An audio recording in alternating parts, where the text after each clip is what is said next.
100 கல்லூரிகளை தேர்ந்தெடுக்கிறார்கள் நம்முடைய உயர்கல்வித்துறை. இந்த ஆண்டு 2 லட்சம் மாணவர்களை நாம் சந்தித்தாக வேண்டும்.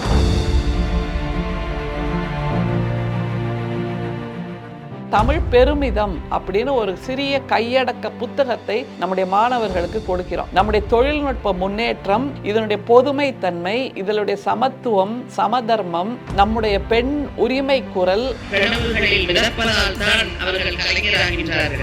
உங்களிலிருந்து ஒருத்தர் தான் நாளைக்கு தமிழ் பண்பாட்டின் சிகரமாக மாறப்போகிறீர்கள். கீழடி என்கின்ற தாய்மடி தமிழ் பெருமிதம் என்கின்ற புத்தகத்திலிருந்து மேடை ஏற்றி வாசிக்க வைக்கிறார்கள்.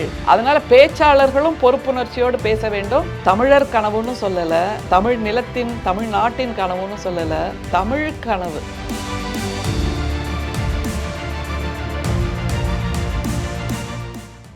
தெற்கின் குரல் நேயர்களுக்கு இனிய வணக்கம். நம்முடைய தமிழ்நாடு அரசு செய்து கொண்டிருக்கின்ற நம்முடைய மாண்புமிகு முதல்வர் அவர்களின் சிந்தனையில் உதித்த ஒரு மாபெரும் சிந்தனை புரட்சி நிகழ்ச்சி எது அப்படின்னு கேட்டா, மாபெரும் தமிழ் கனவு. நம்முடைய பேரறிஞர் அண்ணா அவர்களின் பிறந்த நாளில் நம்முடைய முதல்வர் அவர்கள் இதை முதலாக மதுரை, கோயம்புத்தூர், சென்னை இந்த 3 இடங்கள்லையும் துவங்கினார். 2ஆம் ஆண்டு நடக்கும் போது 1 லட்சம் மாணவர்களை சந்தித்தாக வேண்டும் இந்த நிகழ்ச்சி அப்படின்னு ஒரு கட்டமைப்பை கொடுத்தார். இந்த ஆண்டு 2 லட்சம் மாணவர்களை நாம் சந்தித்தாக வேண்டும். அவர்களுக்கு ஒரு புதிய வெளிச்சத்தை, புதிய விடியலை கொடுக்க வேண்டும் என்கின்ற ஒரு முன் நகர்வை நமக்கு நம்முடைய முதல்வர் கொடுத்திருக்கிறார். தமிழ்நாடு முழுக்க இருக்கக்கூடிய மாவட்டங்கள், அதுல 100 கல்லூரிகளை தேர்ந்தெடுக்கிறார்கள் நம்முடைய உயர்கல்வித்துறை அமைச்சகம் மூலமாக. அந்த 100 கல்லூரியிலையும் அந்த முக்கியமான ஒவ்வொரு கல்லூரியிலிருந்தும் 500 மாணவர்கள் பங்கேற்கணும். அதை தவிர சுற்று வட்டாரத்தில் இருக்கக்கூடிய அரசு கல்லூரிகள், அரசு உதவி பெறும் கல்லூரிகள், இப்படி அதிலிருந்து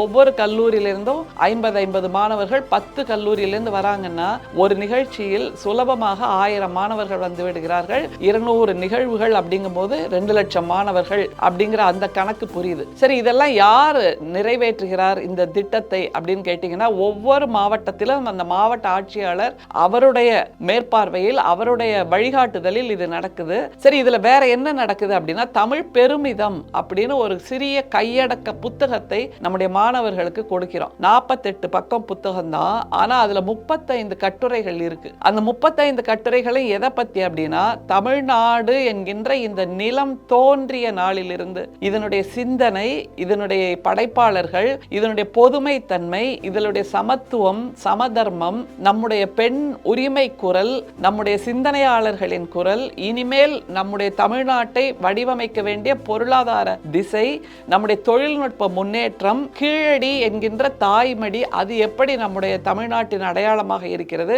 இப்படி பழமை, இன்றைய நிலை, இனிமேல் வரப்போகின்ற புதுமை, 3க்குமான ஒரு தொடர்பாக இருக்கக்கூடிய கட்டுரைகளை நம்முடைய மாணவர்களுக்கு ஏற்ற வகையில் 35 தலைப்புகளில் இதுல கொடுத்திருக்காங்க. முக்கிய நிகழ்வு ஆரம்பிப்பதற்கு முன்னால் இந்த கல்லூரி மாணவர்கள் அவர்கள் எப்படிப்பட்டவர்களாக தேர்ந்தெடுக்கிறார்கள்னா, இலக்கியத்தில், சமூகத்தில் அல்லது மக்கள் நலனில் ஆர்வம் இருக்கக்கூடிய மாணவர்களாக தேர்ந்தெடுத்து அழைத்து வருகிறார்கள். அப்படிங்கும்போது அந்த தமிழ் பெருமிதம் என்கின்ற புத்தகத்திலிருந்து அந்த மாணவர்களை மேடை ஏற்றி வாசிக்க வைக்கிறார்கள். இதன் மூலமா என்ன நடக்குது அப்படின்னா, ஒரு 1000 மாணவர்கள், 1000 இளைஞர்கள் இருக்கக்கூடிய ஒரு அரங்கத்தில் மேடை ஏறுவதே ஒரு பெரிய பயிற்சி. அதனால மாணவர்கள் மேடை ஏறி பேச வேண்டும், அவர்களுடைய குரலை அவர்கள் கேட்க வேண்டும்.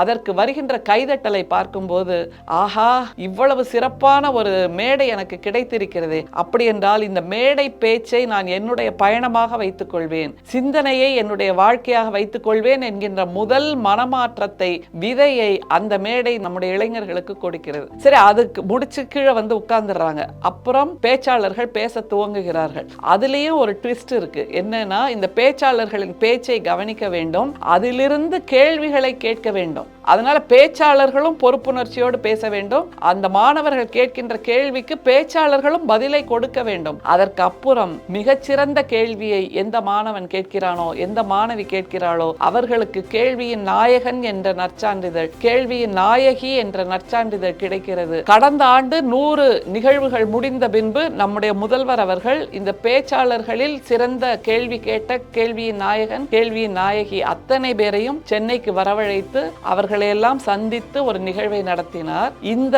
ஆண்டு 200 கல்லூரி நிகழ்ச்சிகள் முடிந்த பின்பு மீண்டும் சந்திக்க இருக்கிறார் என்னும் போது அவர்களுடைய வாழ்க்கையில் முதல்வரோடு ஒரு சந்திப்பு, வெற்றி பெற்ற பேச்சாளர்களோடு சிந்தனையாளர்களோடு ஒரு சந்திப்பு என்பது வெறுமே அன்றைய ஒரு நாள் நிகழ்ச்சி இல்லை. அதன் மூலமாக அந்த மாணவர்களுக்கு ஒரு கிளர்ச்சி வரும், ஒரு உந்துதல் வரும். தமிழர் கனவுன்னு சொல்லல, தமிழ் நிலத்தின் தமிழ்நாட்டின் கனவுன்னு சொல்லல, தமிழ் கனவு, பிறப்புக்கும் எல்லா உயிர்க்கும் என்று சொன்னது மிகப்பெரிய தமிழ் கனவு. யாதும் ஊரே யாவரும் கேளீர் என்று சொன்னது மிகப்பெரிய தமிழ் கனவு. இப்படியாக மிகச்சிறந்த தமிழ் கனவை கண்டதால் தான் இன்றைக்கும் தமிழ்நாடு இந்தியாவில் முதன்மை மாநிலமாக இருக்கிறது. சிந்தனையிலும் செயலூக்கத்திலும் பொருளாதார வளத்திலும் வெற்றியிலும் சாதனையிலும் சிந்தனை தெளிவிலும் என்றால் இந்த தமிழ் கனவை நாம் தொடர்ந்து கைப்பற்றி அதை அடுத்த தலைமுறைக்கு கொடுத்து கொண்டிருக்கிறோம். அப்படி வள்ளுவர், கம்பர், இளங்கோ, நம்முடைய புரட்சி கவிஞர் பாரதிதாசன், பேரறிஞர் அண்ணா, தந்தை பெரியார்,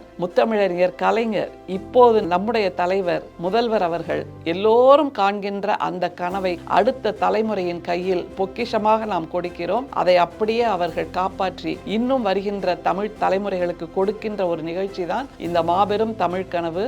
நன்றி, வணக்கம்.